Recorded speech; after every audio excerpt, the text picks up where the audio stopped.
I walked slowly up the steps of my porch, wincing at the pain in my joints. 76 years was no joke. The mailbox creaked as I opened its door. Advertisements, bills, and a cream-colored envelope in my sister-in-law's ornate handwriting. I stared at it for a long moment, hesitant to open it. The last time Lizzie had handwritten to me had been 10 years ago at least. My little house in Bowers looked quiet and empty when I came back inside. Settling into a worn chair by the window, I carefully unsealed the envelope. Dear Rosalind, you are invited to a celebratory dinner in honor of Rebecca's 15th birthday on Saturday at 7 p.m. I reread the note 3 times. No warm words, just a dry invitation. And yet it was an invitation, the first in a long time. My son Neville and his wife Lizzie lived 20 minutes away, in a modern house with panoramic windows and a manicured garden. I had once been there every week helping with the children, preparing Sunday lunches. Now I hadn't stepped foot in the house for over a year. It all started quietly. First, the phone calls changed. Mom, I'm sorry, we can't make it today, we have things to do. Then the family dinners were canceled. You know, we've decided to spend Christmas with just our family this year. As if I wasn't their family. I got up and walked over to the dresser where the pictures were. Neville as a baby, a smiling boy with freckles and a knocked-out front tooth. My only child. I'd raised him alone after Roy, my husband, died in a car accident when Neville was only 9. I gave up my ambitions to become a nurse, worked 2 jobs, saved money on everything so my son could get an education. Neville lived up to my hopes. He became an engineer, married Lizzie, a girl from a good family, bought a house, had children. Rebecca was born first, followed 3 years later by Christopher. I helped with both of them, changing diapers, making bottles, singing lullabies. Back then, Lizzie was only too happy to have me around. How many nights had I spent rocking baby Rebecca while Neville and Lizzie tried to sleep? How many times had I picked up the babies from daycare when Lizzie was late for work? I was there for them, always there for them, as long as they needed it. That all changed when Christopher turned 5. Neville got a promotion, Lizzie got a job at a real estate agency. They became part of what they called successful people. New friends, new interests, a new life in which I, an old woman of simple habits, had no place. Mom, could you please not come in that old sweater? Neville wrinkled his nose whenever I showed up at their house. Rosalind, we don't eat fried food now, Lizzie said coldly, pushing away the plate of pie I'd brought. Neville had always been an ambitious boy. Even as a child, he dreamed of a big house, an expensive car, a prestigious job. Maybe it was my fault? I told him so often, you have to do better than me. You've got to make it in the world. And he did. And I remained what I'd always been, a simple working-class woman, a former sales clerk, and then a cleaner in a supermarket. Lizzie always looked down on me. She came from a family of hereditary teachers, educated, with good manners. I could see her flinch when I mispronounced foreign words or used the wrong fork at lunch. At first, she put up with me for Neville's sake. Then, when the children were small, I was a helpful babysitter. But once my help was no longer needed, Lizzie made it clear that I was only a nuisance to them. My grandchildren grew up and stopped running to me with open arms. Rebecca rolled her eyes when I asked about school, and Christopher hid behind his tablet, barely mumbling a greeting. Children adopt their parents' attitudes. If their mother and father don't respect their grandmother, their grandchildren won't either. The final straw was Thanksgiving last year. I cooked the traditional turkey like I always do. I arrived at their house in the morning to organize everything. But the door was opened by a strange woman in an apron. Who are you? I asked, confused. Laura Nightingale, Gourmet Taste Catering. And you are? I'm Rosalind Caro, Neville's mother. Laura looked confused. I wasn't told anything about an assistant. At that moment, Lizzie appeared, impeccable in her beige suit, perfectly styled. Rosalind, you're early. We were going to call you. You see, this year we've decided to have the dinner catered by professionals. We're having guests from Neville's firm. I was standing there with a turkey in my hands, feeling like a complete fool. But I always cooked for Thanksgiving. That was before, Lizzie cut me off. We do things differently now. Since then, invitations had become rare. I've only been invited to the biggest holidays, and not always. I tried to protest, calling and asking what was wrong. Neville waved me off. Mom, you're being dramatic. We're just busy. We have our own lives. I stared at his picture, remembering how this now 42-year-old man had once climbed into my lap after a nightmare. How I'd kissed his broken knees, how I'd taught him to ride his bike, how I'd sat up nights over textbooks to help with homework. When did it all go wrong? Maybe when I was alone, without a husband, and Neville learned responsibility early on? Maybe I was too hard on him, or spoiled him. Or was it Lizzie who always looked down on me as an uneducated simpleton? I knew of Neville and Lizzie's financial difficulties. They'd never said so directly, but I'd noticed the signs. Neville took out loans for renovations, for a new car for vacations. Lizzie was constantly buying expensive things, like she was trying to prove something. They were living beyond their means, trying to live up to the status they'd invented for themselves. I offered to help. I had a little savings, not wealth, of course, but it might help. Neville refused, proudly declaring that he could take care of his own family. A month later, I found out by chance that he'd taken out another loan. I remembered how Lizzie had cringed when I'd given my grandchildren homemade sweaters for Christmas 2 years ago. Guys, thank your grandmother for these interesting things, she said as if I'd brought them garbage. The sweaters remained unpacked. A week later, I saw them in a donation bin outside the supermarket. The last time I'd been there was 6 months ago for Christopher's birthday.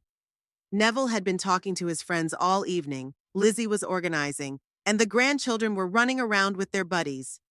I sat in the corner of the living room like an invisible person. No one noticed when I left. Now this invitation. What did it mean? Maybe Neville had come to his senses. Maybe they realized they'd been hurting me. I went to the mirror in the hallway.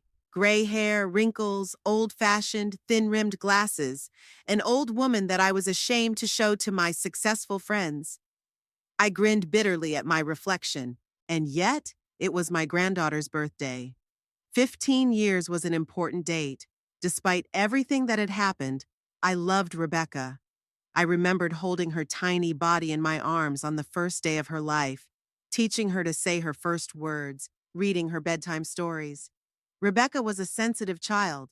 When she was 7, she found an old picture at my house of her grandpa Roy, whom she never knew. "Grandma, was Grandpa kind?" she asked me then. "The kindest man I've ever known," I answered, and my voice trembled. Rebecca put her little arms around me. "Don't cry, grandmother. I will love you for 2. What happened to that sensitive little girl? Where did her kindness disappear to?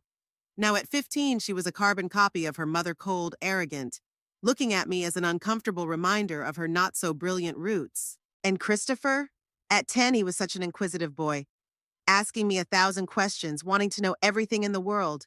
Now he's 12, and he barely takes a break from his phone to say hi to me. The decision has been made. I'm going to that dinner. Maybe it's a chance to mend the relationship. One last chance. But what to wear? My closet lacked variety. I went through the few outfits I could find. I chose a dark blue dress with a white collar that I'd been saving for special occasions. It was a little old-fashioned, but neat and tidy. I'd prepared a gift for Rebecca in advance. It was an antique silver mirror I'd gotten from my grandmother. The only thing of value I had. I polished it to a shine, packed it in a beautiful box, and tied it with a ribbon. The day before dinner, I couldn't sleep for a long time. I was tormented by doubts. Why had they called me in after so many months of ignoring me? What would I say to Neville? How would I behave with Lizzie? What if they just wanted to humiliate me once again? I got up early this morning, even though dinner was scheduled for 7 in the evening. I'd been getting ready all day. I'd showered, styled my hair, even applied some makeup, a faded rose-colored lipstick, and some blush. All this preparation reminded me of how I used to get ready for dates with Roy. He always said I was beautiful, even when I didn't have time to comb my hair after the night shift. What would Roy say if he saw the way his son treated me? Roy was a kind man, without arrogance, even though he had a good education. He was never ashamed of me. On the contrary, he was proud of how strong and hard-working I was. If he were alive, maybe things would have turned out differently. Maybe Neville wouldn't have grown up so cold. Our house was always full of love while Roy was alive. We weren't rich, but we had enough. Neville was a happy child, surrounded by care. After Roy died, things changed. I started working more, often leaving Neville alone. He grew up fast, too fast. He became withdrawn, serious. Even as a teenager, he talked about being successful and rich so we'd never have to save money again. In a way, I understood him. Poverty frightened him, just as it frightened me. But for me, it was about relationships, family, love, and Neville. It was as if he'd decided that money and status were more important than anything else. Maybe it was my fault. I used to complain about not having enough money, about being tired. Maybe I made him think our life wasn't good enough. I knew Lizzie before she started dating Neville. She worked at the same school as her little sister. Even then, Lizzie was ambitious and driven. She wanted more than what their teaching family could give her. Neville was her chance for a better life. A smart, successful young engineer with prospects. They fit together like two pieces of a jigsaw puzzle, both striving upwards, both wanting status and recognition. And me. I was just a reminder of where Neville had come from, of the past he was so eager to leave behind. I remembered our last major fight. It had been 3 years ago, when I'd casually mentioned in front of one of his coworkers that Neville had dreamed of being an astronomer as a child, but we couldn't afford a telescope. "Mom," Neville hissed when the guest left, "why do you tell such things? It's of no interest to anyone." "I was just proud of you," I replied, confused. "You were always such a smart, inquisitive boy." "I haven't been a boy in 30 years, he cut me off. "And I'd rather you didn't make us look like poor losers." "We weren't losers," I countered, hurt. "We were a happy family no matter what." Neville laughed bitterly. "Happy? Mom, I never had a proper vacation. I wore rags. All my friends went to summer camps and I worked part-time as a paperboy. I did the best I could," my voice shook. "I know," he sighed, softening a little. "But the past is in the past. I've made a new life, and I'd rather not rake up old stories." After that conversation, something finally snapped between us. Neville called me even less often, invited me out even less, and I was afraid to say the wrong thing, to hurt him, to remind him of the things he wanted to forget. By 6 p.m., I was all set. The cab was booked for 7:30. The drive to Neville's house would take about 15 minutes, but I preferred to be there a little earlier. It was a habit from when I'd worked at the supermarket. Even 5 minutes late was a reprimand. As I waited for the cab, I was once again plagued by doubts. What if this invitation had been sent by mistake? What if they were disappointed to see me on their doorstep? What if I did something wrong again, said the wrong thing, and that would be the last straw? I glanced at my phone. Maybe I should call, make sure the invitation was still open. But then I dismissed the thought. No, it would look pathetic, like I was begging for attention. If they really want to see me, I'll come, and if they don't, well, at least I'll know for sure. The cab arrived on time. The driver, an older man about my age, politely opened the door for me. All the way there, he tried to make conversation, asking where I was going so dressed up. "To my son's house for a family dinner," I replied, trying to sound cheerful. "Oh, that's wonderful," the driver smiled. "Family is the most important thing we have." I nodded, unable to answer. Yes, family was the most important thing. Except was I still part of Neville's family? My son's house appeared in the distance. Big, modern, with perfectly trimmed bushes out front. The kind of house I'd only seen in magazines or on TV. Neville had really achieved a lot. But at what cost? The cab stopped at the gate. I paid, leaving a generous tip, one of the few luxuries I could afford. The driver wished me a good evening. If only he'd known. There were several cars in the driveway, so the guests were already starting to gather. I took a deep breath and headed for the front door. With each step, my heart was pounding harder and harder. I felt like a child before an important exam, fear, uncertainty, the urge to turn back. But I kept going, for Rebecca, for the last hope of reconciliation. The front door was ajar. From inside came voices, laughter, music. I paused on the threshold, gathering my wits. Then I raised my hand and pressed the bell. The sound rang loud and sharp, as if announcing the arrival of an intruder.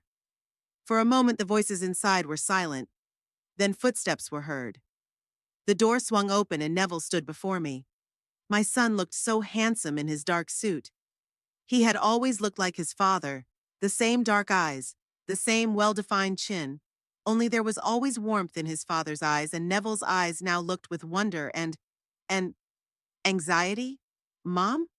He looked as if he'd seen a ghost. You came.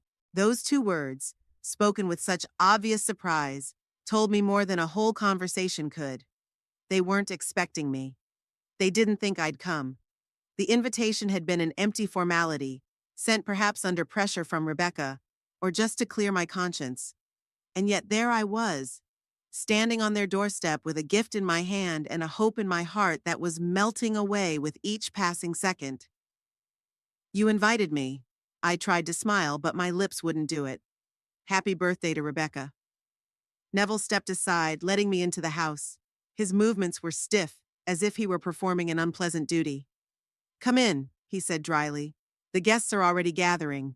I stepped across the threshold, feeling my heart clench. The hallway was shining clean, the marble floor, the designer console against the wall, the huge silver-framed mirror. Everything spotless, everything in its place. How far it was from my humble home with worn carpets and old furniture. I brought a present for Rebecca, I said, holding out a neatly wrapped box. Neville took it without even looking at it. Good, I'll give it to her. I'd like to do it myself.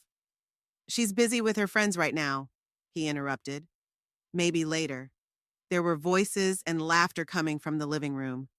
I took a step in that direction, but Neville stopped me with a hand on my shoulder. Mom, before we join the others, he hesitated, searching for words. There will be important people there. Colleagues, business partners, please be restrained. I felt the color flood my cheeks. What do you mean? You know, he avoided looking me in the eye. Don't tell your stories about the past, and don't ask people about personal things. It can be awkward. I pressed my lips together, trying not to show how much his words hurt me. Neville was already embarrassed of me, and I hadn't even had a chance to open my mouth. Okay, I replied quietly. I'll sit as quiet as a mouse. Neville sighed. I didn't mean it like that. It's an important night for us. For Rebecca. He turned and headed for the living room.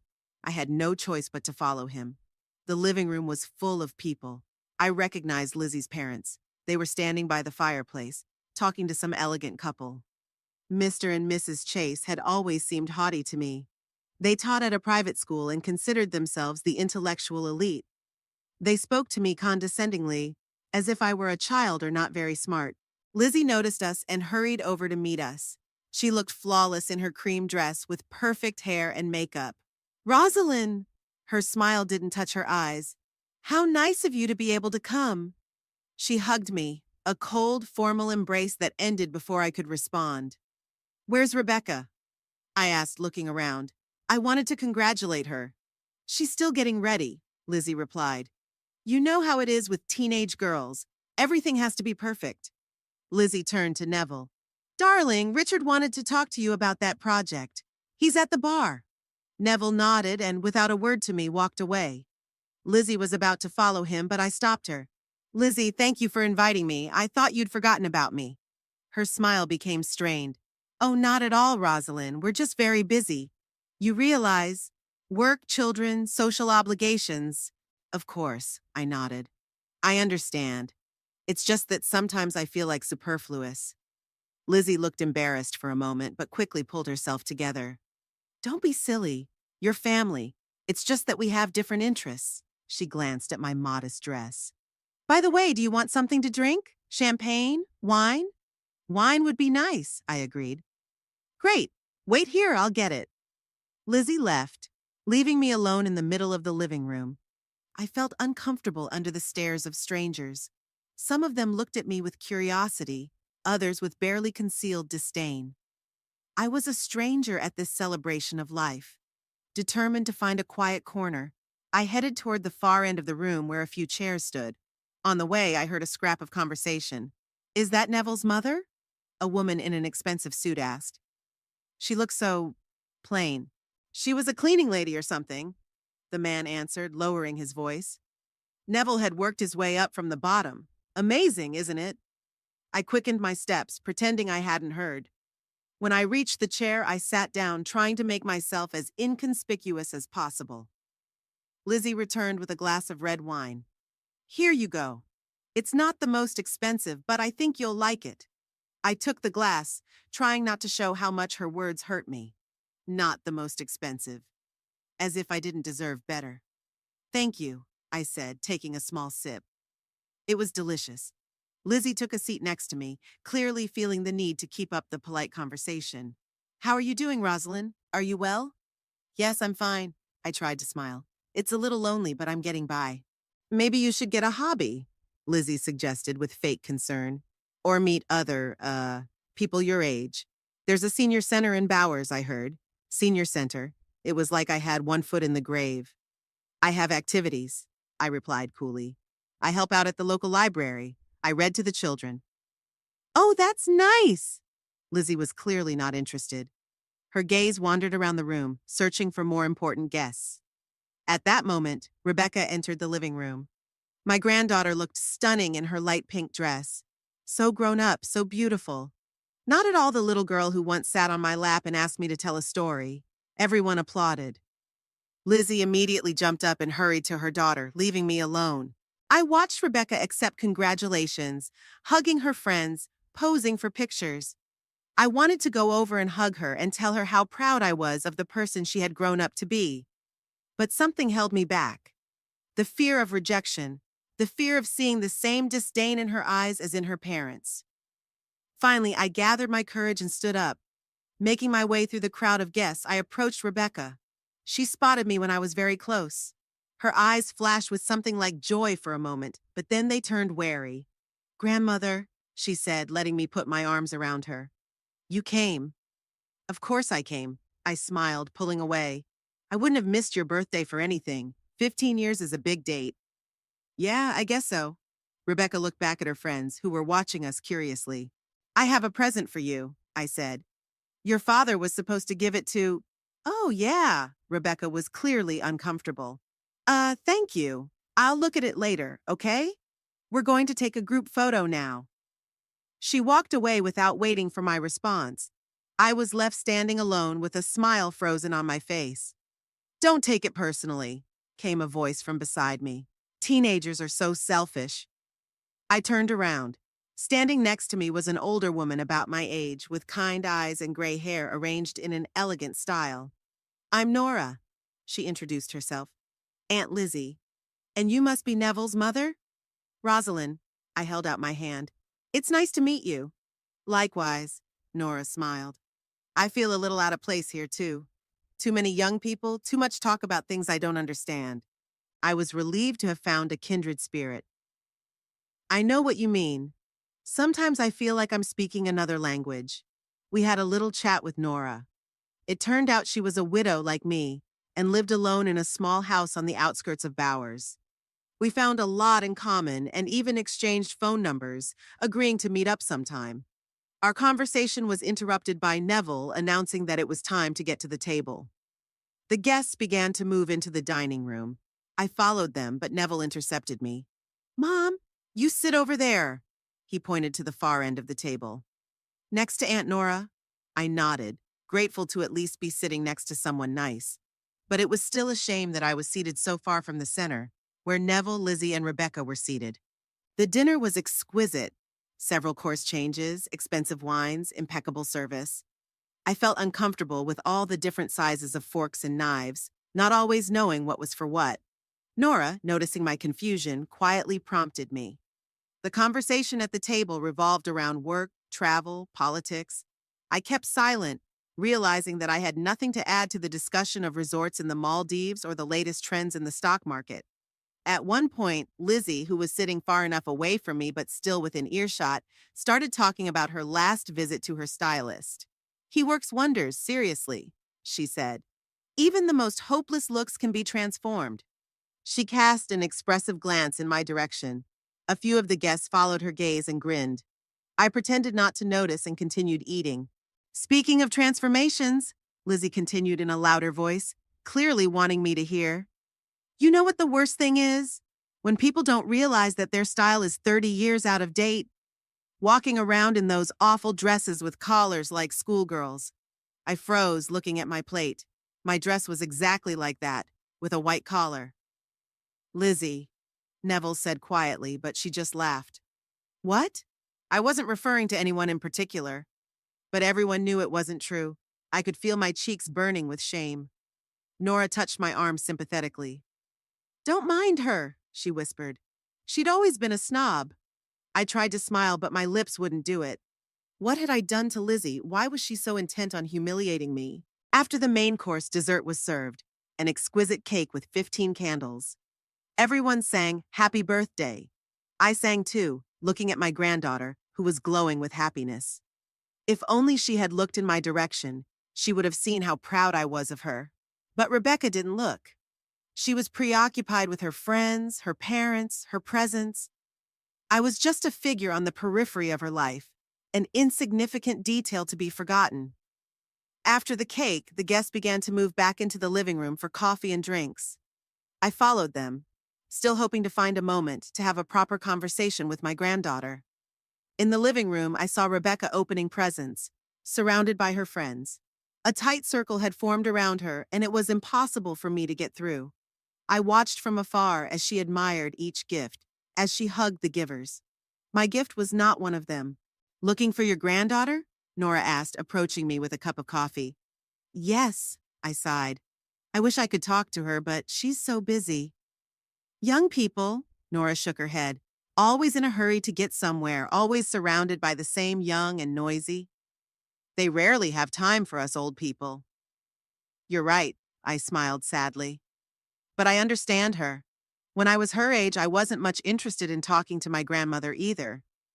And yet, Nora frowned, there was more respect for elders in our time. These kids, they think the world revolves around them. I didn't answer.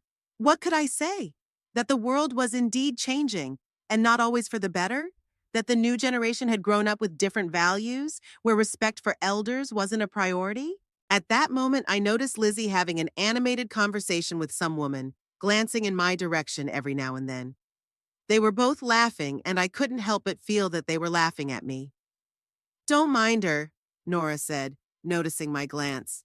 Lizzie has always been like that. She likes to feel superior. What have I done to her? I asked quietly. Why does she dislike me so much? Nora shrugged. Perhaps she sees you as a threat. Mothers are often jealous of their mothers-in-law, thinking they are trying to influence their husbands or children. But I've never interfered in their lives, I objected. I've always tried to help without being intrusive. It's not about what you do or don't do, Nora said softly. It's about how she sees it. Lizzie, she'd always wanted to be the center of attention, to be in complete control. And you're a reminder that Neville had a life before her, that he loved someone else before her. I thought about what she said. Maybe there was some truth to them, but it didn't explain why Neville let his wife treat me like that, why he was so cold and distant himself. At that moment, Lizzie laughed loudly, drawing everyone's attention. She was standing in the center of the room, holding a photograph of some kind. My God, look at this! She exclaimed. Neville, I didn't know you wore such horrible glasses! The guests gathered around her, looking at the picture and laughing. I tensed, recognizing an old family album I had once left at their house. What's that dress? Lizzie continued, flipping through the pages. It looks like it was sewn from a curtain. I stood up and walked towards her, feeling anger building up inside. These were my memories, my life that she was making a mockery of. Lizzie, I said as I approached the group. This is my scrapbook. She looked at me with feigned surprise. Oh, Rosalind. I was just showing the guests how cute Neville was when he was a baby. Look at this adorable picture. She held out the album to me, open to a picture of Neville and me standing in front of our old house. I was in a simple chintz dress, he in worn jeans and thick-rimmed glasses. Yeah, I picked up the album. It was before his high school graduation. So, interesting outfits, Lizzie smiled, but her eyes remained cold. 70s fashion, huh? We couldn't afford fancy things, I answered bluntly. But we were happy. Lizzie looked a little embarrassed by my bluntness, but quickly pulled herself together. Of course. It's not how you look, it's how you feel, she said with such fake sincerity that I could barely keep from rolling my eyes. Exactly. I closed the album. Thank you for keeping it. Actually, I found it in the attic when we were cleaning, Lizzie said. I was going to throw it away, but I thought you might be interested in looking at it. It brings back so many memories, doesn't it? Throw it away. She wanted to throw away the memories of Neville's childhood, of our lives, like it was garbage that needed to be gotten rid of. Yeah, I clutched the album in my hands. Thanks for not throwing it away. Lizzie smiled and turned to the guests. Who wants more champagne? We have a lovely vintage we brought back from France last year. The guests followed her, momentarily forgetting about the old photos and me. I was left standing there with the album in my hands, feeling as if I'd been kicked under the breath. Neville came over to me, looking embarrassed. I'm sorry about that, he said quietly. Lizzie didn't mean to hurt you. Did she? I looked into his eyes. I think that's exactly what she wanted. Neville sighed. Mom, don't start. It's Rebecca's night. Let's not make a scene. I stared at him, not believing my ears. His wife had just publicly humiliated me, made a mockery of our past life, and he was worried about me not making a scene? I've never made a scene, Neville, I said quietly. All my life I've been quietly tolerant. When your father died and we had to cut back on everything, I didn't complain. When I had to work 16 hours a day so you could go to a good school, I didn't complain. When people looked down on me because of my job, my clothes, my accent, I didn't complain. Neville looked like he was in physical pain listening to this. Mom, please. But now, I continued, not letting him interrupt me, now that your wife is openly mocking me, our life, everything we've been through, are you afraid I'll make a scene? Lizzie didn't mean anything bad, Neville said quietly, looking around to make sure no one could hear. She's different, you know. She grew up in a different environment. And that justifies her behavior? That she's different? I shook my head. Neville, when did you become so indifferent? My son looked annoyed. I'm not indifferent. I just don't want to make a big deal out of it. Lizzie showed some old photos, made fun of the fashions of the day. What's so terrible about that? It's not about the pictures, Neville. I tried to get through to him. It's about respect. The way she treats me, the way she talks to me, the way she looks at me like I'm some sort of loser that I'm ashamed to show my friends. Neville ran a hand through his hair, a gesture he'd done since childhood when he was nervous or angry. Mom, this isn't the time or place for this conversation. Please, let's just enjoy tonight, okay? Enjoy. How could I enjoy an evening where I was constantly humiliated and ignored? Where my own son was ashamed of me? But I could see it was useless to argue. Neville had already taken Lizzie's side, as he had always done in recent years. All right, I said, giving up. I'll enjoy the evening. Neville looked relieved. Thank you, I'm going to go check on Rebecca. He walked away, leaving me alone with the album in my hands. I flipped through a few pages, looking at the pictures of our past lives. Neville on the bike I bought him for Christmas, working overtime for a month. Neville at graduation, so proud in his rented suit. Neville getting his college diploma, the first in our family to earn a college degree. We've come such a long way, overcame so many hardships. And now he stood there among the rich and successful, ashamed of his roots, ashamed of me. I closed the album and clutched it to my chest. These were my memories, my life, the only thing I had left. The evening continued. The guests laughed, talked, drank expensive champagne.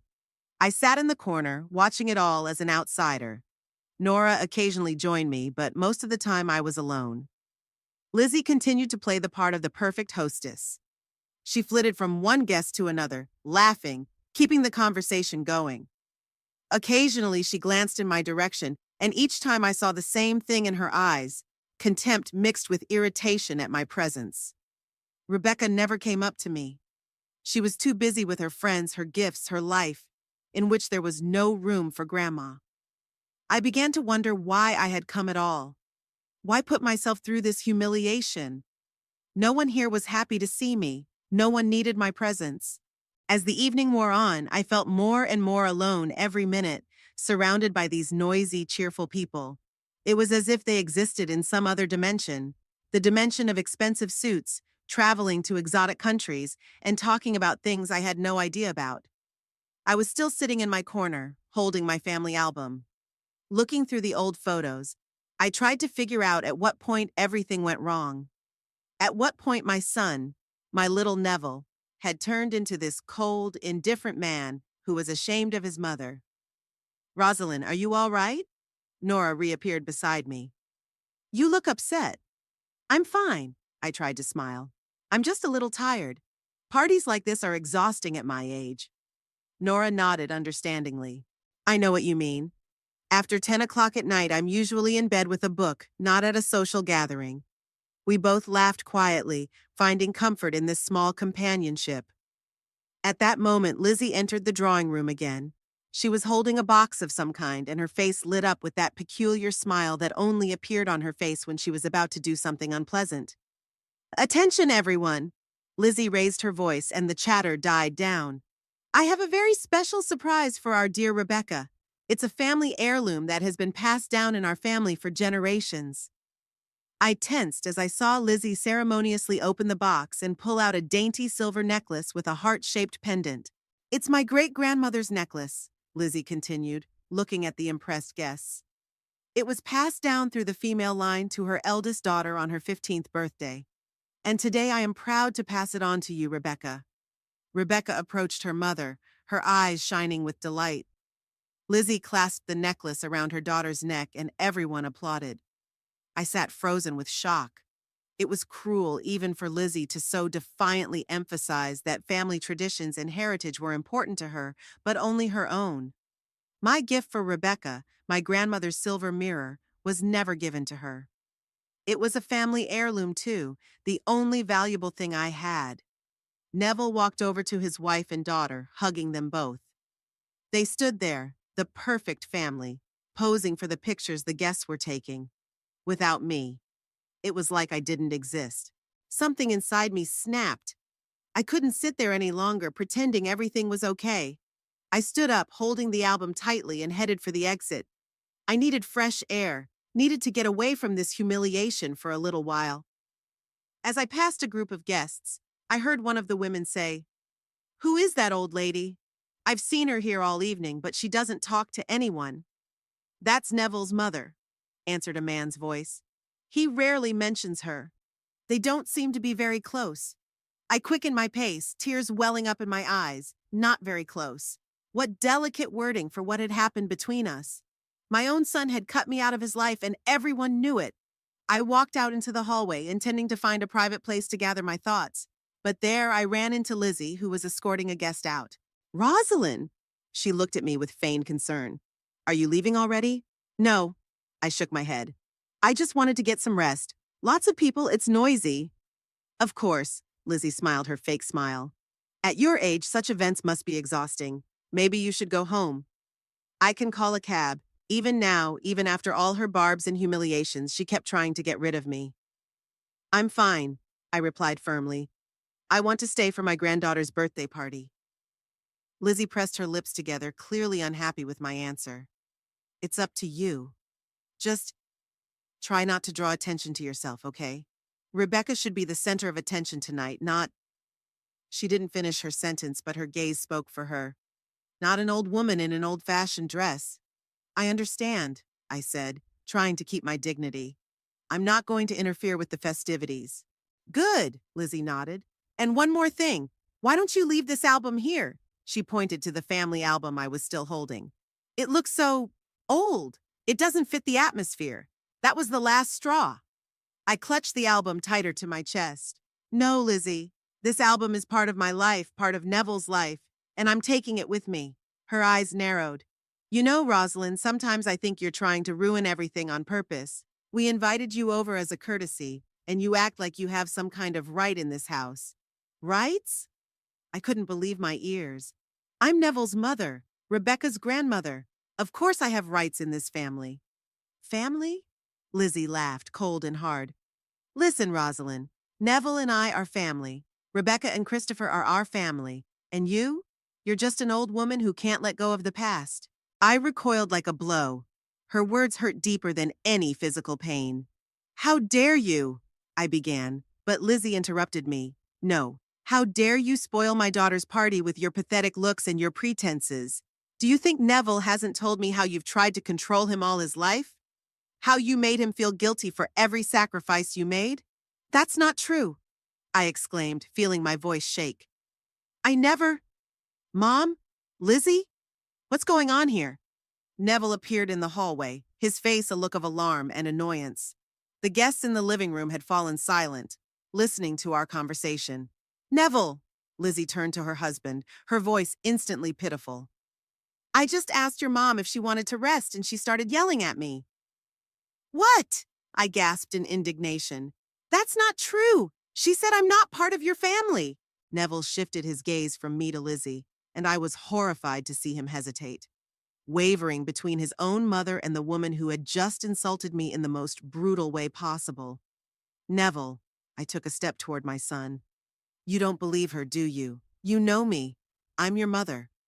Lizzie crossed her arms across her chest, her posture expressing the certainty that Neville would take her side. And she was right. Mom, Neville sighed. I asked you not to make a scene. This is Rebecca's party. If you can't behave appropriately, maybe you really should leave. I stared at him, not believing my ears. My son, my boy, the one I had raised alone, the one I had sacrificed everything for, was now standing in front of me and telling me to leave, because I was defending my dignity. Neville. My voice shook. You don't understand. Lizzie. I understand, Mum, he interrupted me, his voice growing colder. You can't accept that I have my own life, my family. You're always trying to interfere, always trying to be the center of attention. That's not true. I felt tears running down my cheeks. I just want to be a part of your life, part of my grandchildren's lives. By now, the guests were coming out into the hallway, attracted by the noise. Among them, I saw Rebecca, whose face was a mixture of embarrassment and annoyance. What's going on? She asked, looking at her parents. Nothing, dear, Lizzie answered quickly. Your grandmother is a little tired and is going home. I'm not going home, I objected. I want to stay for my granddaughter's party. Neville stepped forward, his face contorted with anger. That's enough, Mother. You've ruined the evening. I'll call you a cab and you can go home. Now. I stared at him, stunned by his tone. He'd never spoken to me like that, so coldly, so contemptuously. Neville. I held out my hand to him. Please don't do this. Don't push me away. He pulled back, avoiding my touch. I'm not pushing you away. You're the one pushing everyone away with your behavior. Your constant complaining, your self-pity. Neville, I couldn't believe he was saying that. How can I? He raised his voice. I've put up with your manipulation for years, your attempts to make me feel guilty for being successful, for creating a life better than the one we had. You're not happy for me. You're jealous of me. His words were like knives stabbing into my heart. How could he think I was jealous of him? I was proud of him, always had been. Every achievement, every success. Neville, it's not true. I tried to speak calmly despite my tears. I always wanted the best for you. I've always supported you. Supported? He laughed bitterly. You reminded me of every sacrifice you made, every hard day you went through for me. You used it to control me. No, I shook my head. I never wanted to control you. I just wanted to be a part of your life. But it's my life, Mom, Neville said, his voice quieter but no less cruel. It's mine, not yours. And I decide who is a part of it and who isn't. I felt the ground slipping from under my feet. Where did my son disappear to? That boy who hugged me when I was sad, who shared his dreams with me, who swore he would always take care of me when he grew up. You can't mean that, I whispered. I am your mother. I will always be a part of your life. Neville looked at me, and I saw something frightening in his eyes, determination, cold and unwavering. No, Mother, he said quietly. You're not part of our family anymore. Go away. The silence that followed those words was deafening. The guests froze, not knowing where to look.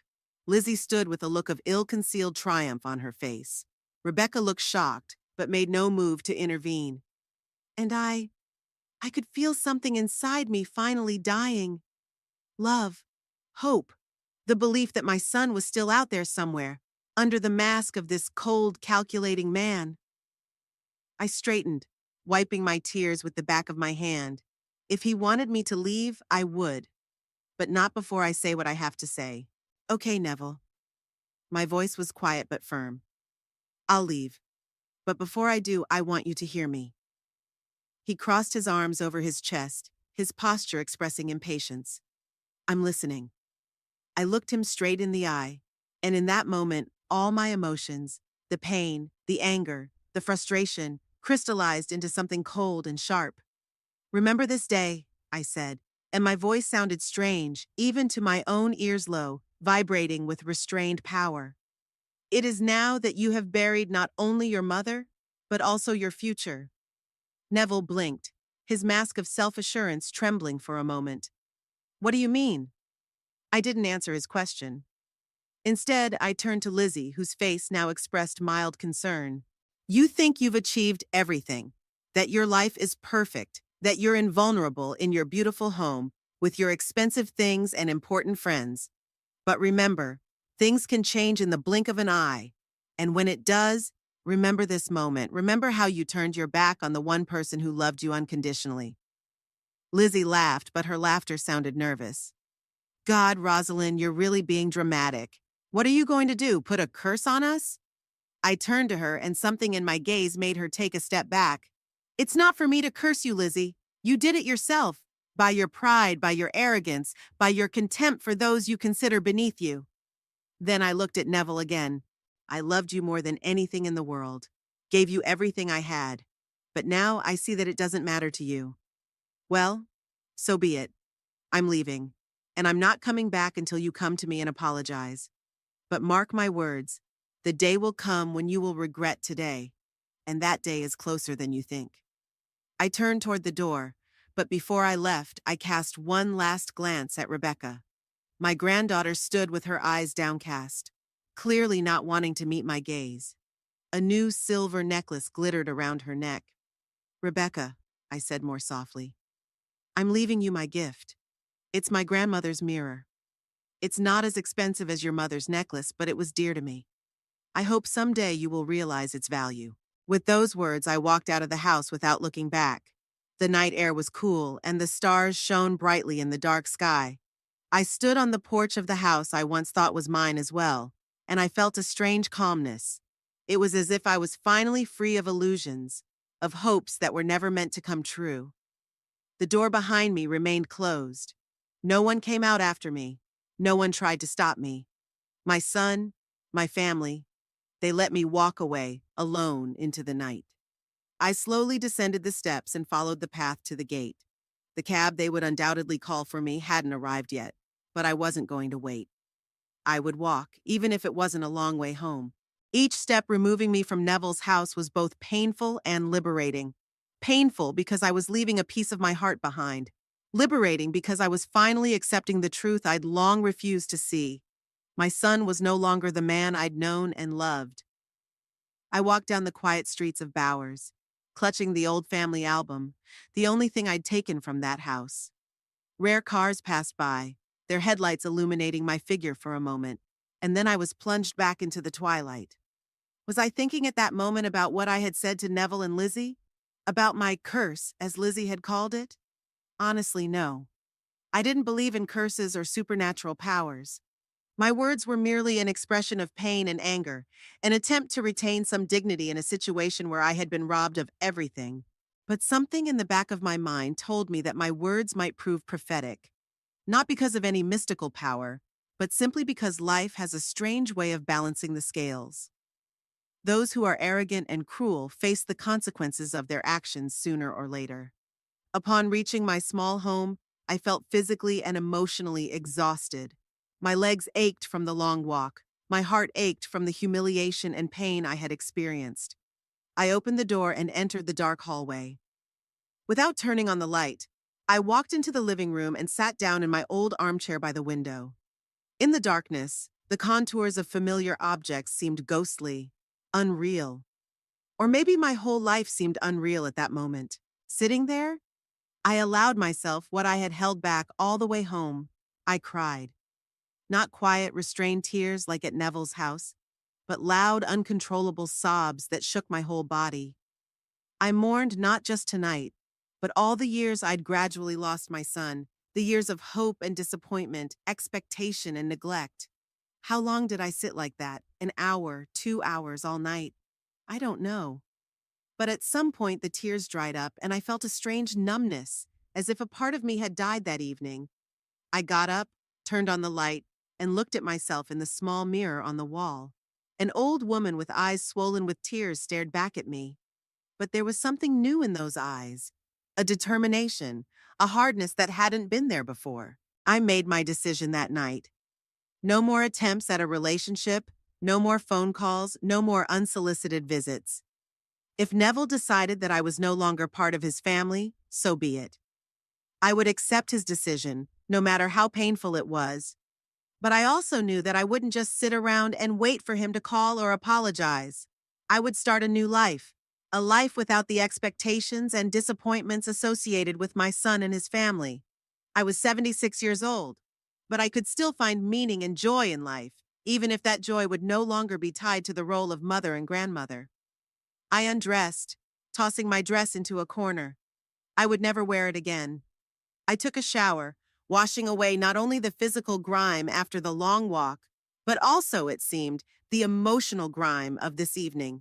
Then I made myself some tea and sat down at the small kitchen table. In the stillness of the night, the ticking of the old wall clock seemed especially loud. Each tick was another second of a new life, a life without Neville, Lizzie, Rebecca, and Christopher. I thought about the words I'd said to my son before I left. Remember this day. It is now that you have buried not only your mother, but also your future. Were those words a prophecy or just an expression of pain? I didn't know, but something told me they might be more true than I thought at the time. It was getting light when I finally got into bed. As I fell asleep, I thought that perhaps this was the end of one chapter of my life, but the beginning of another. A chapter where I would live for myself, not for my ungrateful son and his family. And though the pain of his betrayal was still fresh and sharp, I felt a strange calm, as if the long struggle was finally over, and now I could rest, even if that struggle hadn't ended the way I'd hoped it would. My last thought before sleep finally overcame me was that Neville and Lizzie might regret their choice. Not because I wished them harm. No matter what, I still love my son. But because life has a strange way of teaching lessons to those who think they are above everyone and everything. My first morning without my family greeted me with silence. I woke up late, the sun was already high, its rays shining through the tightly drawn curtains. I lay still for a few seconds, trying to figure out why my chest felt so heavy. And then I remembered everything, the humiliating evening, Neville's cruel words, my walking out into the night. "You're not part of our family anymore. Leave!" His words echoed in my head, causing almost physical pain. How could he? How could my son, my flesh and blood, do this to me? I forced myself to stand up. At my age, you can't let yourself lie in bed all day, even if you're heartbroken. My arms and legs moved as if on their own, performing the usual morning rituals. Wash, dress, put the kettle on. Walking past the dresser in the living room, I stopped in front of the pictures. Neville as a child, Neville as a teenager, Neville with his wife and children. My whole life was here, captured in these pictures. I took one picture, Neville and I at his graduation from college. He in his robe and Confederate gown, me next to him, so proud, grinning ear to ear. We both looked so happy. I stared at the picture for a long time, and then I resolutely put it face down. Then I did the same with the rest of the pictures. I couldn't bring myself to put them away, but it hurt too much to see them every day. The phone rang, and my heart jumped. Was it Neville? Was he coming to his senses, wanting to apologize? I almost rushed to the phone. "Hello? Rosalind, it's Nora, Aunt Lizzie. We met yesterday at Rebecca's birthday party." I felt both disappointed and relieved. Not Neville, but not completely alone. "Yes, Nora, I remember. Hello. I was just wondering how you were. Yesterday, it was awful the way they treated you." Her words were like a balm to the wound. Someone else saw, someone else realized how unfairly I'd been treated. "Thank you for your concern. I replied, fighting the lump in my throat. Yeah, getting by. Look, Nora continued, I was thinking maybe we could get together, have some tea, talk. I'm in a similar situation myself with my daughter, and sometimes you just need someone to share it with. I agreed, marveling at how quickly life throws up new opportunities when old doors close. We agreed to meet the next day at a small cafe in downtown Bowers. After talking to Nora, I felt a surge of energy. I needed to move on with my life. I wasn't going to let Neville and Lizzie break me. I decided to do some cleaning. Physical activity always helped me get my thoughts in order. As I dusted, sweeping the floor, I thought about what I had said yesterday. Remember this day. It is now that you have buried not only your mother, but also your future. Did I really mean it? Did I wish my son misfortune? Honestly, in that moment, yes. I wanted him to feel at least some of the pain he'd caused me. I wanted him to understand what it was like to be rejected by the person closest to him. But now, in the light of a new day, motherly love fought resentment. No matter what he did to me, he was still my son. Could I truly wish him harm? That same day, I decided to write a letter to Rebecca. Not to Neville or Lizzie. I'd said all I wanted to say to them. But my granddaughter. She was just a teenager under the influence of her parents. Maybe we still had a chance at a relationship. Dear Rebecca, I began. I hope you'll read this letter, even if your parents are against it. I want you to know that I love you no matter what. Whatever happens between me and your parents shouldn't affect our relationship. I wrote for a long time, putting all my love and hope into the words. When I finished, I sealed the envelope and put it aside. I'll send it tomorrow. I spent the evening in silence, leafing through old books, trying to distract myself from thoughts of my family.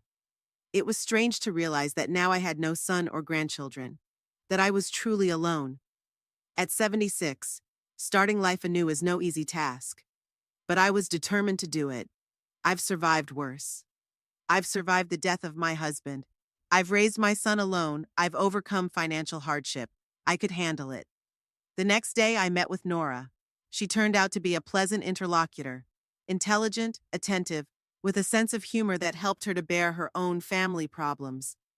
We talked about our children, about disappointments, about hopes that didn't come true, about how hard it is to accept that your child didn't grow up the way you raised them. You know what the most frustrating part is? Nora said, stirring her tea. That they don't value our experience, our wisdom. They think we're old and stupid just because we don't understand their new technology or wear fancy clothes. I nodded, agreeing with her. We'd lived whole lives, seen and experienced things they have no idea about. But that doesn't mean anything to them. Nora sighed. Well, at least we have us. Two old hags who understand each other. We laughed, and for the first time in the last 2 days, I felt like I could breathe more freely. After my meeting with Nora, I sent an email to Rebecca and decided to take a walk around town. It was a clear, sunny day, and I didn't want to go back to an empty house. I walked slowly, watching the people around me, young mothers with strollers, school children hurrying home, couples holding hands. They all seemed so happy, so whole. Unlike me, a broken old woman with a broken heart. No, I pulled myself back. No self-pity. You're stronger than this, Rosalind. And I was indeed stronger than that. Every day I forced myself to get up, to get dressed, to get out of the house. I signed up to volunteer at the local library, started seeing Nora more often, even joined a knitting group at the local senior center.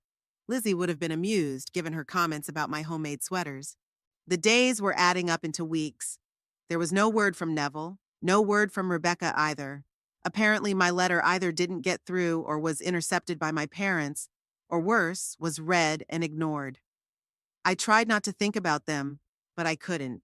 Every morning I woke up thinking, maybe he'll call today. Every night I fell asleep with disappointment. He didn't call.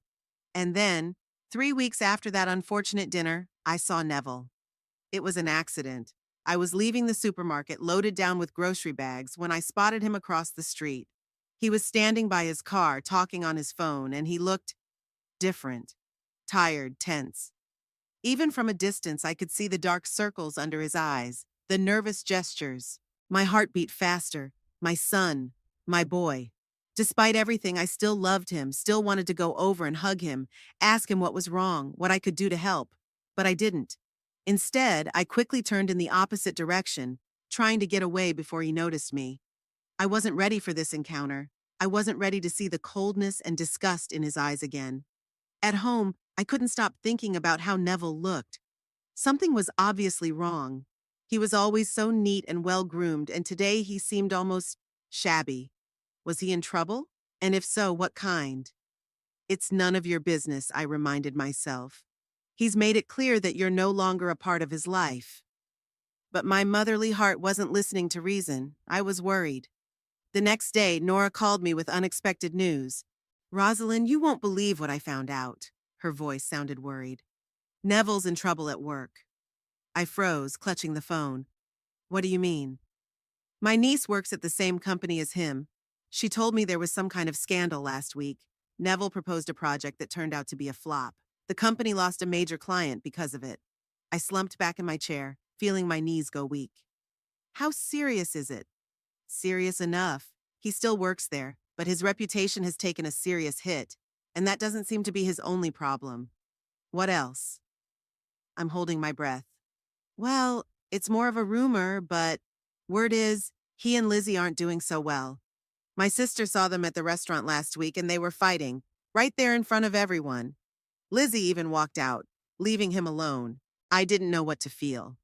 On the one hand, some dark part of me felt satisfied. This was it. Retribution for the way they'd treated me. On the other hand, it pained me to think that my son was suffering. "Thank you for telling me," I said to Nora.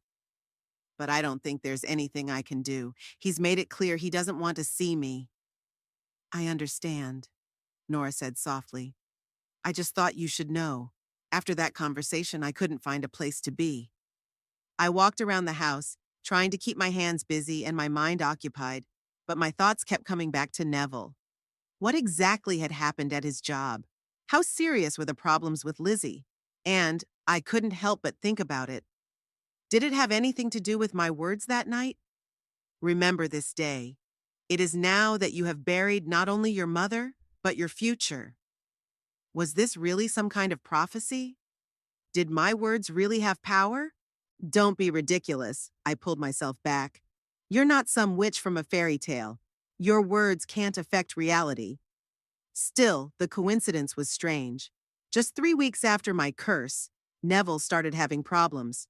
First at work, then with his wife. What next? I remembered what Neville had looked like outside the supermarket, tired, exhausted, like he hadn't slept for several nights. It was so unlike him, always impeccable, always in control. Something had seriously disrupted his perfectly organized life. Part of me wanted to call him, to offer help, support. But the other part, the part that still bled from his cruel words, stopped me. He'd made his choice. Let him live with the consequences. For the next few days, I tried not to think about Neville and his problems.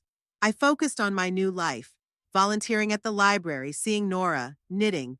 But thoughts of my son wouldn't let me go.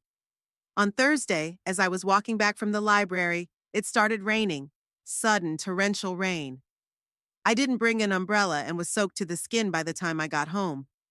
After changing into dry clothes and making myself a hot cup of tea, I sat by the window, watching the rain streaming down the glass.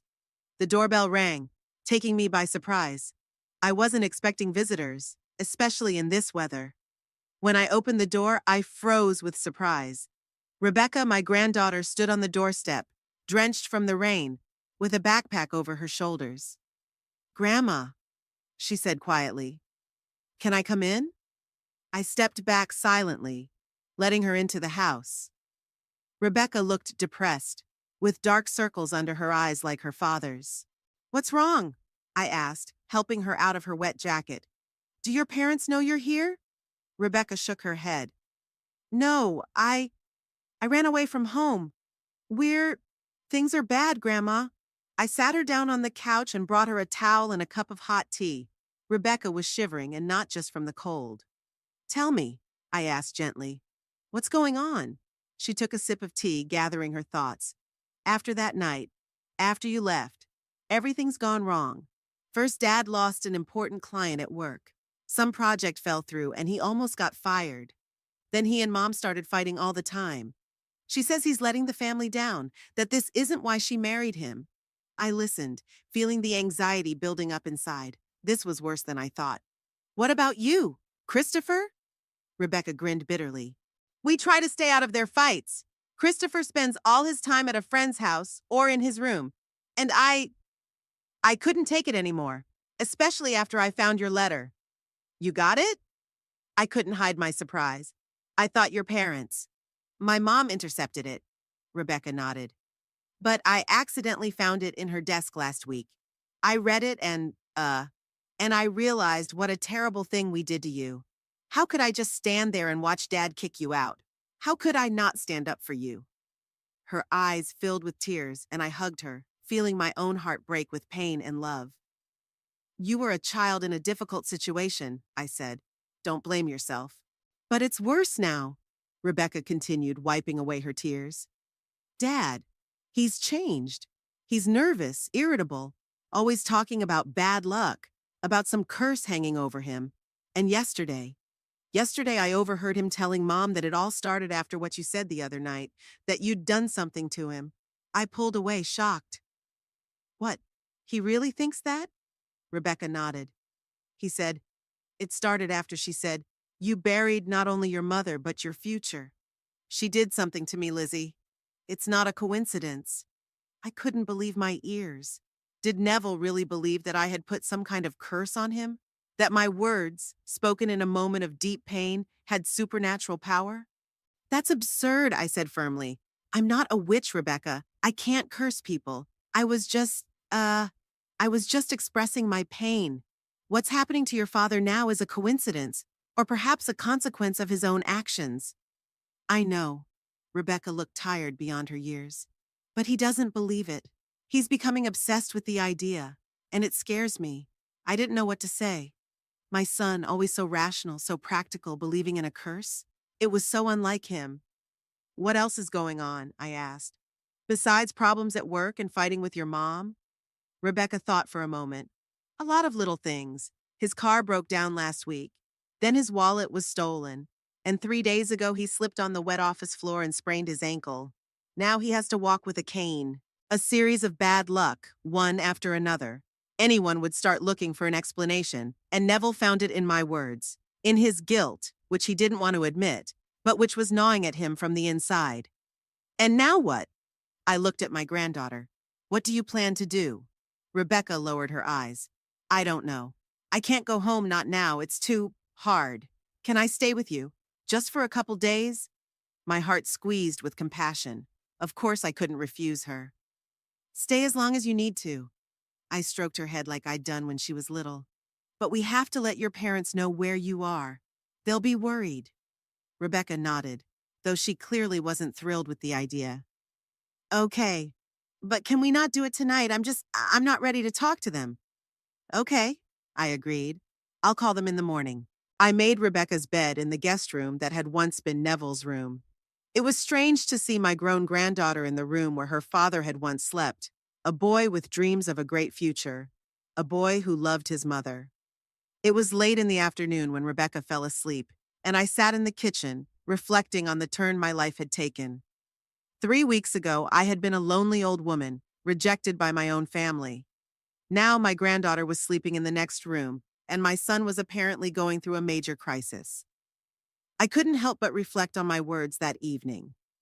Of course, I didn't believe I had actually cursed Neville, but part of me wondered, what if my pain and anger had somehow materialized? What if the universe had decided to restore balance by punishing someone who had hurt his mother?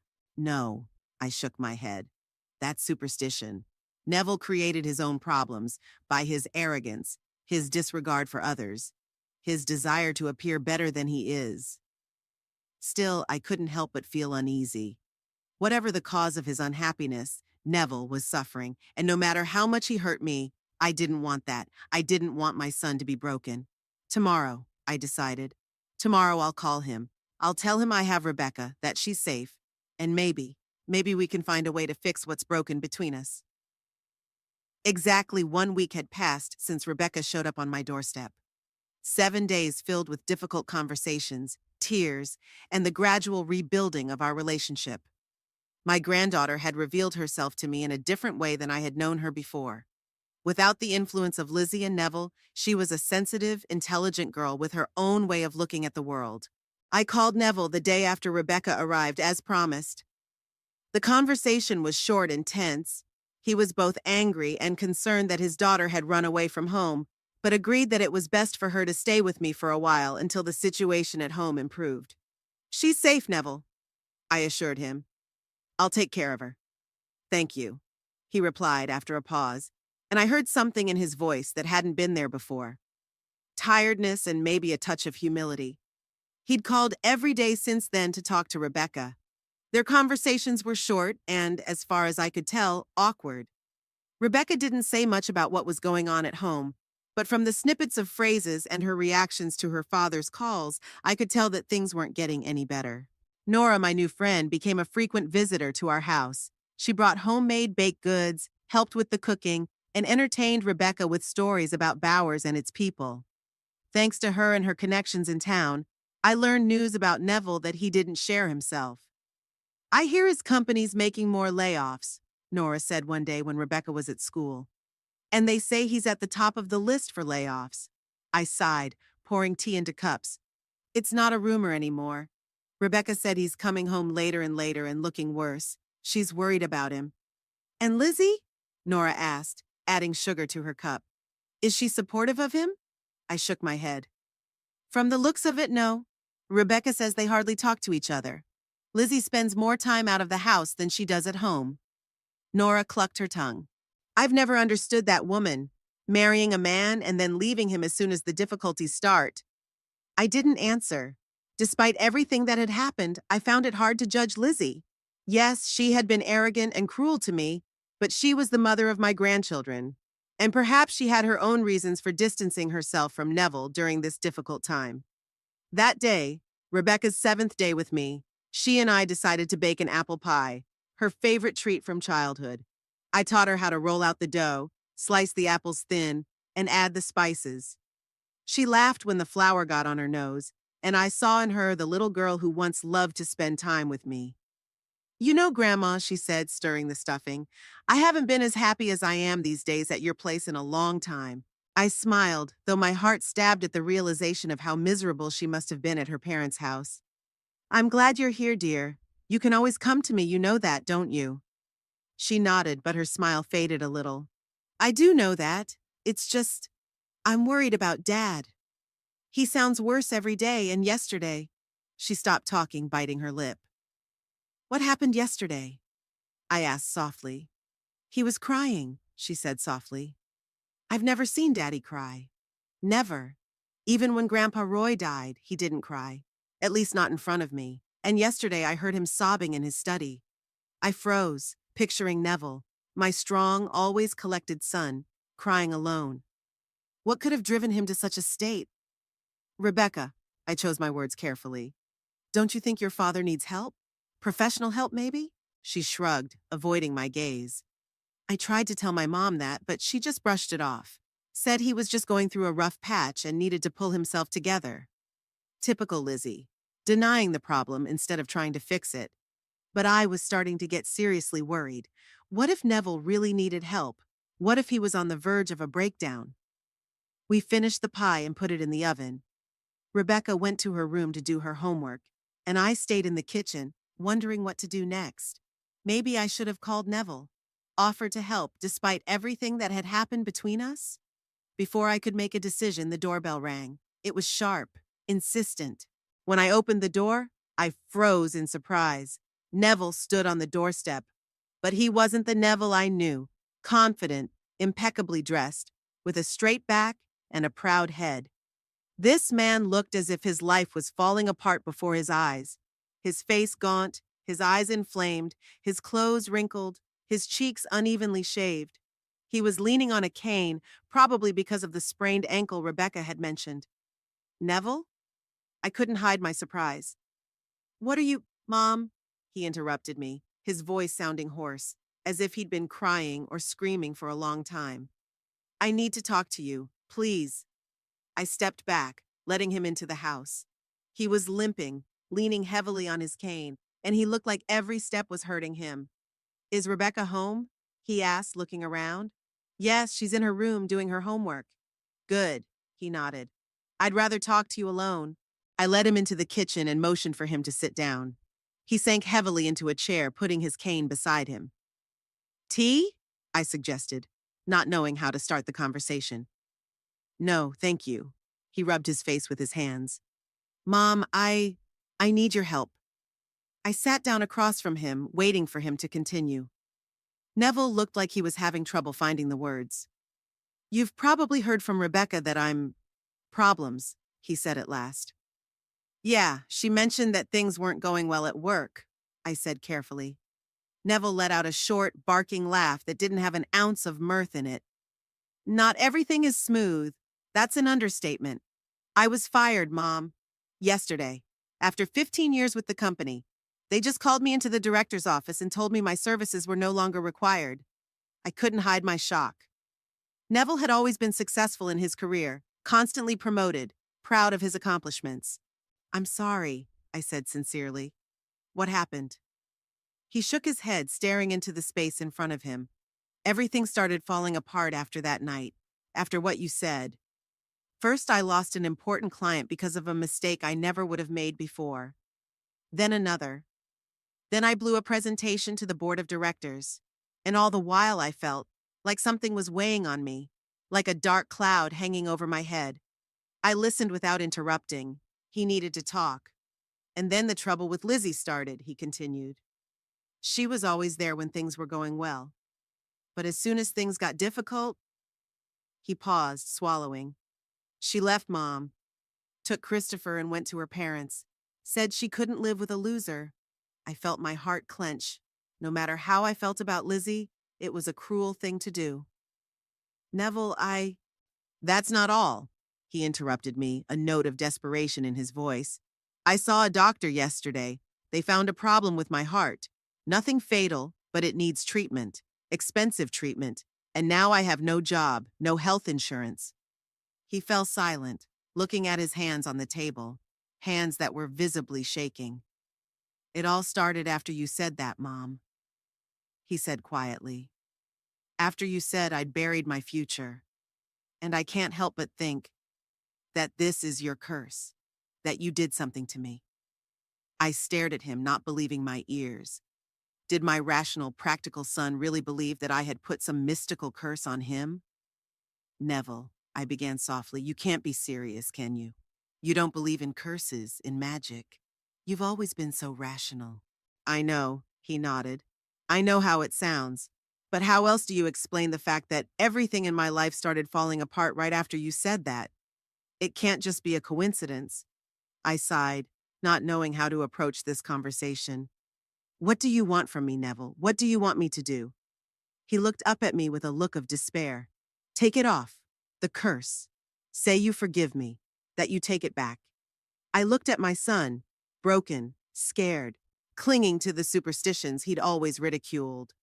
Part of me wanted to just agree, to say I'd break the curse if it would bring him relief.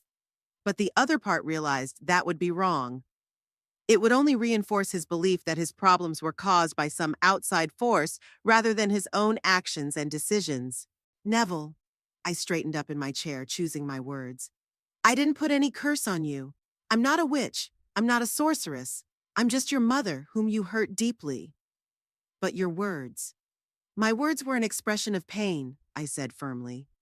Pain that my only son, the one son I'd raised alone, the one I'd sacrificed everything for, had publicly disowned me. Said I wasn't part of his family anymore. Neville lowered his eyes, clearly feeling uncomfortable at the reminder of his words. I shouldn't have said that. But you did. I wasn't about to soften the blow. And not just that. You stood by and watched your wife humiliate me. You let her mock our past, our life. And instead of protecting your mother, you joined her. I know, he shook his head. And I regret it. I really do, Mom. I was blinded. My status, my success. I wanted to live up to the image I'd created.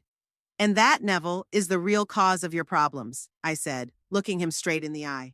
Not some mythical curse, but what you've become. Arrogant, selfish, willing to turn your back on your mother to maintain your image as a successful man. He listened without interrupting, and I could see that my words were resonating, albeit painfully. You didn't lose your job because of the curse, I continued. It was because you always put your own success before the team, because you thought you were better than everyone else. And when the problem started, no one was there to support you. Where did you? Rebecca told me, I explained, about the way you talked about your coworkers, how you thought they were incompetent, not worthy of your level. Neville swallowed, not denying it. And Lizzie, I continued, feeling like I couldn't stop halfway through. She didn't leave you because of the curse. She left because your marriage had always been based on external success, on status. You were her trophy, a successful husband to brag about. And when that image crumbled, there was nothing left for her to love about you. He flinched as if struck by a blow, but didn't object. Even your health problems. I softened my tone, seeing how hurt he was. You've been ignoring symptoms for years, refusing regular checkups, working your ass off. You said yourself that doctors were for wimps. Neville sat with his head down, his shoulders slumped. He looked small, vulnerable, not at all like the confident man he was so proud of. So, help me? He asked quietly. I sighed. Neville, I can't break a curse that doesn't exist, but I can tell you the truth. You created your own problems, and only you can solve them. How? He looked up at me with a look of despair in his eyes. How do I fix it? I lost my job, my wife, my health. I have nothing left. You have a daughter who loves you no matter what, I reminded him gently.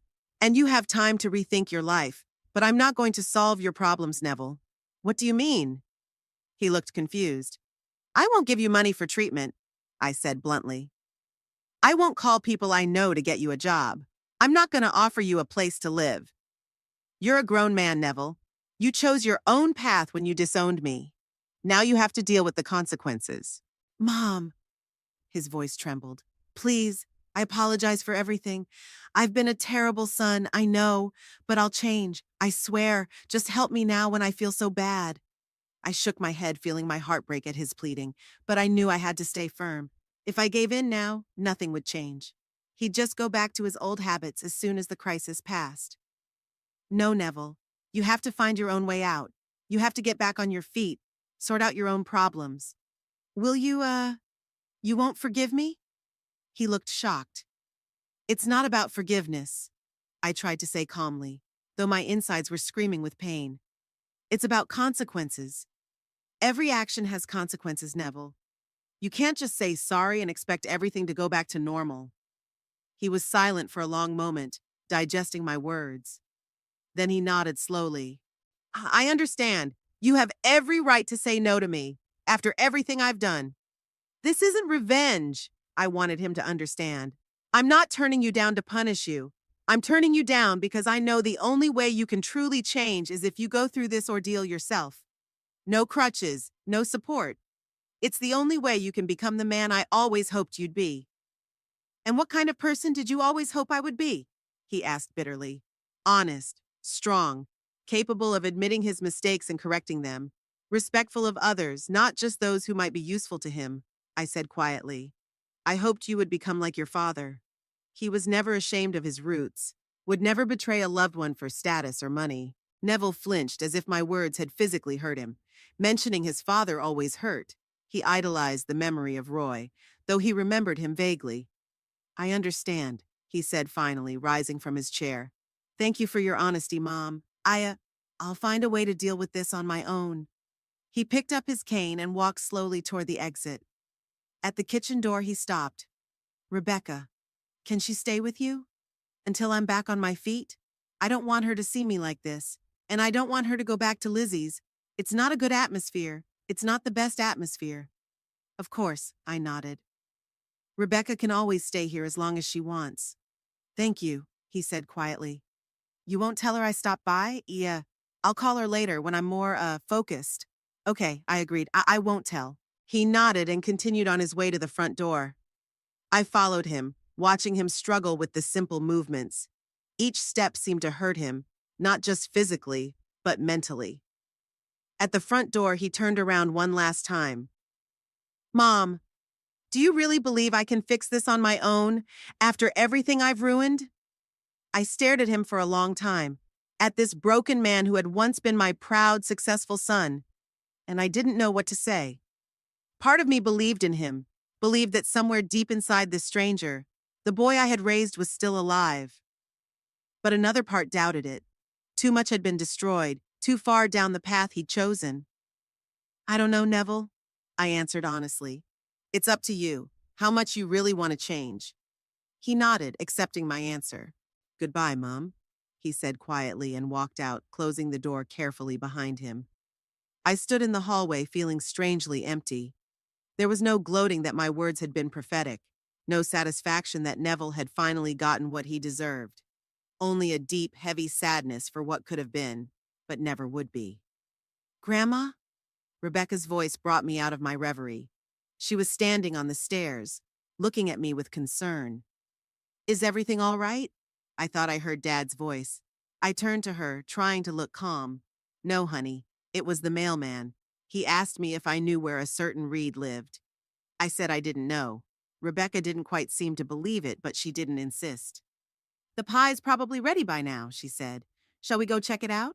Yeah, I smiled, trying not to think about Neville going nowhere, with no money, no job, no family. Let's go check on our pie. The kitchen smelled of apples and cinnamon, such a homey, cozy smell. Rebecca pulled the pie out of the oven, perfectly golden crust, juice bubbling around the edges. It looks delicious, she marveled. Let's try it while it's hot. As I watched her cut the pie as she carefully placed the pieces on the plates, I felt a strange mix of emotions. Love for this girl who had come back into my life so unexpectedly, and bitterness at the thought of her father leaving her. We sat down at the table and started eating pie. Rebecca talked about school and the new friends she had made at Bowers, and I listened half-heartedly, thinking about Neville. I didn't know if I'd ever see him again. I didn't know if he'd ever get out of the hole he'd put himself in. I didn't know if my grandchildren would ever forgive their father for the way he had treated me and them. All I knew was that I had made the right choice in refusing to help him. Not out of revenge, not out of a desire to see him suffer, but out of an understanding that sometimes a person has to go through pain and trials on their own to truly change. And if Neville ever does change, if he does become a different person, well, then maybe we can start building some new relationships. Not the one we had before. That died the night he disowned me. But maybe something new, based on mutual respect and understanding. In the meantime, I'll live my life. I'll take care of Rebecca, support her, help her become a strong, independent woman. I'll see Nora, I'll work at the library, I'll knit in the knitting circle. I will live the way I should have always lived, not as someone's mother or grandmother, but as Rosalind Barrow, a woman who has been through a lot and stood strong.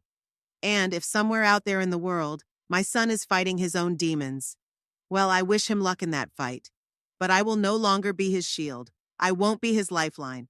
I won't be the one to pick up the pieces of his mistakes. That chapter of my life ended the night he said, "You're no longer part of our family." And a new one began today when I said, "I won't solve your problems." And in this new chapter, there was no room for the son who betrayed me, but there was plenty of room for the granddaughter who found her way back to me, for new friends, for new interests, for the new